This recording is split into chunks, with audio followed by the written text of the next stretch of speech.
बातमीपत्रात आता पाहूयात गल्लीपासून ते दिल्लीपर्यंतच्या ताज्या घडामोडींचा धावता आढावा। दिल्लीतील जंतर मंतर येथे नीट पेपरफुटी प्रकरणी सुरू असलेल्या आंदोलनादरम्यान उपोषणाला बसलेले सोनम वांगचुक यांना दिल्ली पोलिसांनी रुग्णालयात दाखल केलं आहे। सलग 21 दिवसांपासून सुरू असलेल्या या उपोषणामुळे त्यांची प्रकृती खालावल्याने ही कारवाई करण्यात आल्याची माहिती पोलिसांनी दिली आहे। या घटनेनंतर आंदोलनस्थळी मोठा गोंधळ उडाला असून देशभरातून विविध राजकीय नेत्यांकडून प्रतिक्रिया उमटत आहेत। या घडामोडींवर राष्ट्रवादी काँग्रेस शरद पवार गटाचे अध्यक्ष शरद पवार यांनी केंद्र सरकारवर जोरदार टीका केली आहे। 5-6 दिवसांपासून त्यांना अटक होण्याची शक्यता व्यक्त केली जात होती आणि अखेर तेच घडलं। मात्र सोनम वांगचुक यांना अटक करून हे आंदोलन थांबणार नाही। विद्यार्थ्यांच्या न्यायासाठी सुरू झालेला हा लढा पुढेही सुरू राहणार आहे, असं पवार म्हणाले। शरद पवार यांनी सांगितलं की आंदोलनकर्त्यांची प्रमुख मागणी म्हणजे केंद्रीय शिक्षण मंत्र्यांनी नैतिक जबाबदारी स्वीकारून राजीनामा द्यावा। देशातील शिक्षण व्यवस्थेची जबाबदारी त्यांच्यावर होती, मात्र ती योग्य प्रकारे पार पाडण्यात अपयश आलं। त्याचा फटका हजारो विद्यार्थ्यांना बसला। एवढं गंभीर प्रकरण असतानाही केंद्र सरकार केवळ बघ्याची भूमिका घेत आहे, असा आरोप त्यांनी केला। पवार यांनी पुढे सांगितलं की या आंदोलनाला आता विविध राजकीय पक्षांचा पाठिंबा मिळत आहे। विद्यार्थ्यांच्या भविष्याशी संबंधित हा प्रश्न असल्याने सरकारने दडपशाहीचा मार्ग न स्वीकारता संवाद साधावा आणि मागण्यांवर सकारात्मक निर्णय घ्यावा, अशी मागणीही त्यांनी केली आहे।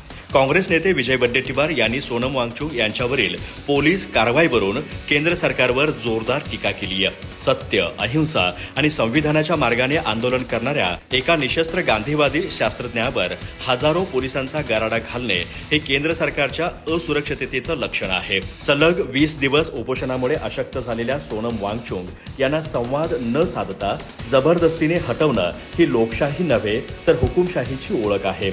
विद्यार्थ्यांच्या भवितव्याशी संबंधित प्रश्नांवर चर्चा करण्याऐवजी शिक्षण मंत्र्यांना वाचवण्यासाठी सरकारने दडपशाहीच्या सर्व मर्यादा ओलांडल्या असून ही घटना अघोषित आणीबाणीची आठवण करून देणारी आहे, अशी घणाघाती टीका विजय वडेट्टीवार यांनी केली आहे। गेल्या काही दिवसांपासून दडी मारलेल्या मान्सूननं अखेर महाराष्ट्रात दमदार पुनरागमन केलंय। पूर्व भारतात निर्माण झालेल्या कमी दाबाच्या क्षेत्रामुळे राज्यातील हवामानात मोठा बदल झाला असून 18 जुलैपासून संपूर्ण राज्यात पावसाचा जोर वाढण्याचा अंदाज भारतीय हवामान विभागानं वर्तवलाय। कोकण, सह्याद्रीचा घाट परिसर आणि विदर्भात मुसळधार पावसाची शक्यता असल्यानं हवामान विभागानं येलो अलर्ट जारी केलाय। मात्र दुसरीकडे मराठवाड्यात अद्यापही चिंताजनक परिस्थिती कायम आहे। 18 ते 23 जुलै दरम्यान राज्यातील मान्सून अधिक तीव्र होण्याची शक्यता आहे। प्रादेशिक हवामान विभागानं आज विदर्भातील भंडारा, गोंदिया, नागपूर आणि गडचिरोली जिल्ह्यांमध्ये हलक्या ते मध्यम स्वरूपाच्या पावसाचा अंदाज वर्तवलाय।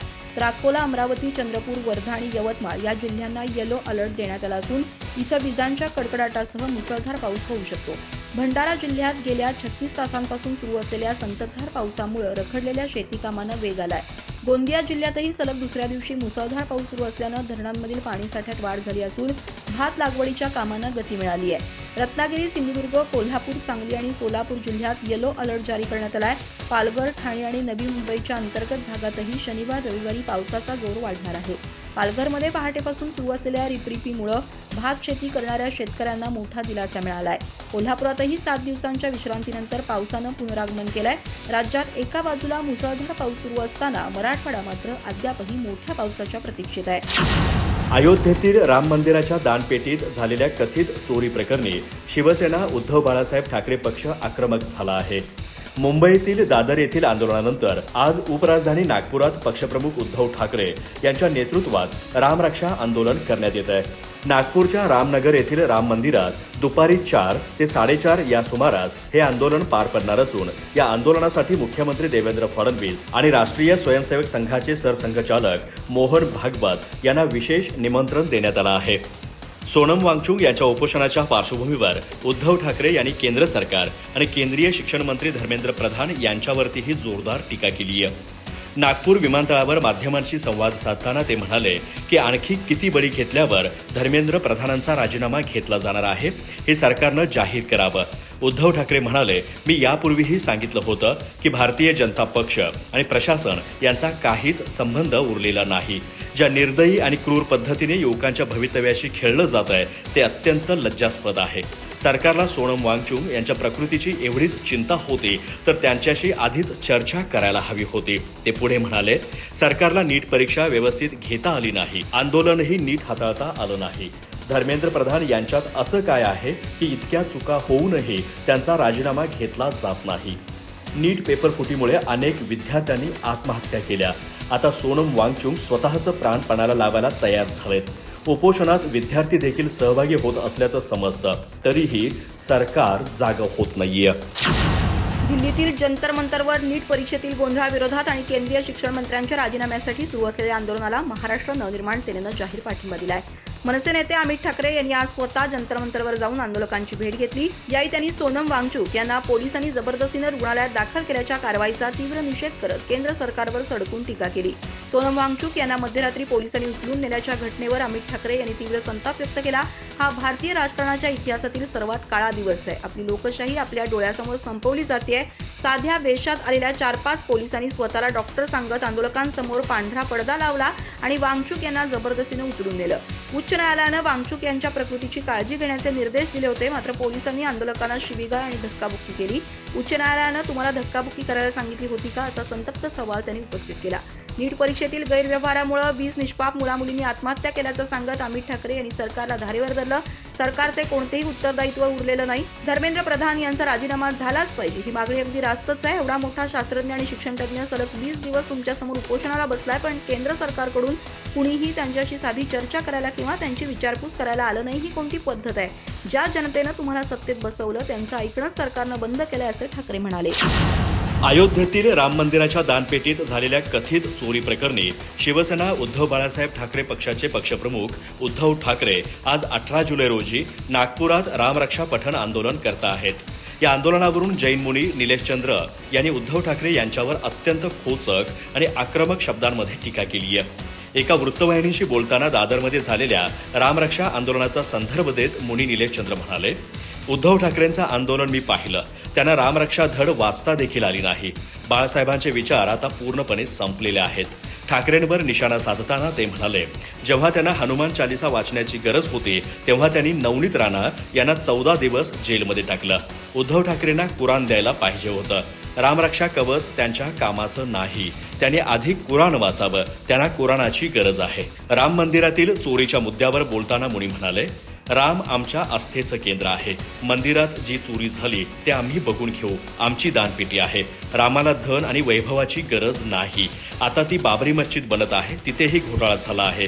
त्याच्या विरोधात तुम्ही काही करणार नाही का? हे फक्त हिंदुत्वाला दाबण्याचा प्रयत्न करता आहेत.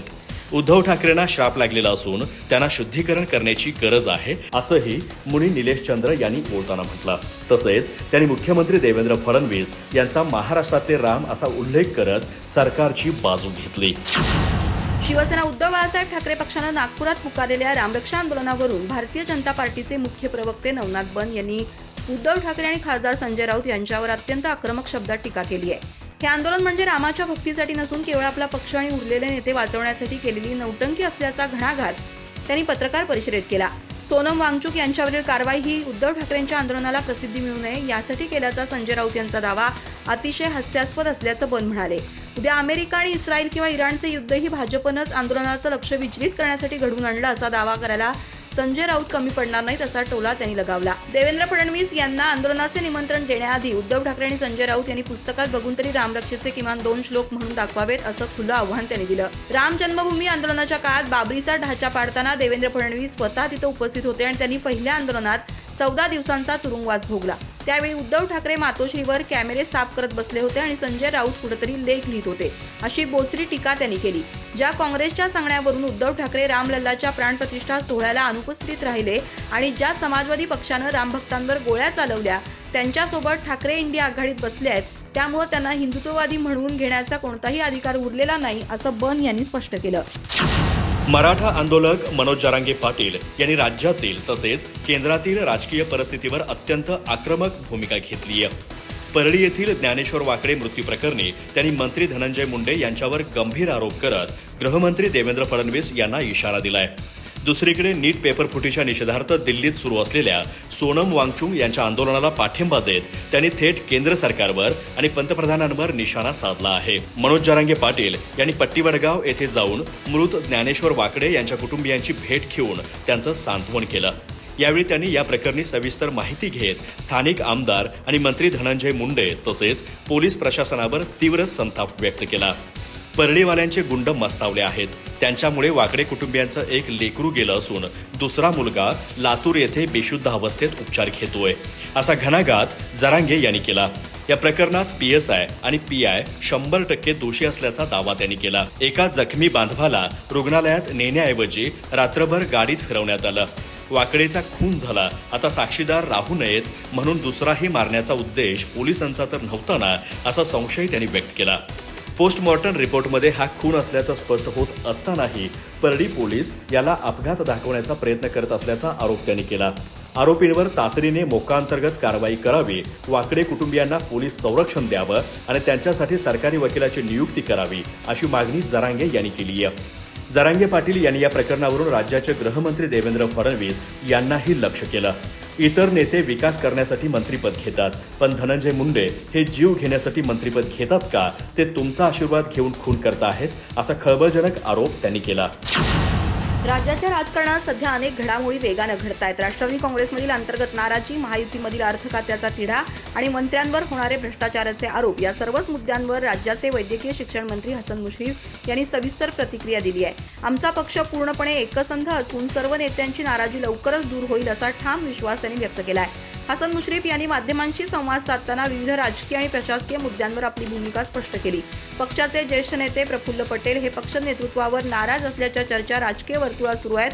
यावर स्पष्टीकरण देताना मुश्रीफ म्हणाले, पक्षात कोणतीही मोठी नाराजी नाही आणि जी काही थोडीफार नाराजी असेल ती लवकरच दूर होईल. आम्ही सर्व राष्ट्रवादी काँग्रेसचे नेते पक्षाच्या राष्ट्रीय अध्यक्षा सुनेत्रा पवार यांच्या पाठीशी ठामपणे उभे आहोत. आमचा पक्ष कालही एकसंध होता, आजही एकसंध आहे आणि भविष्यातही तो एकसंधच राहील.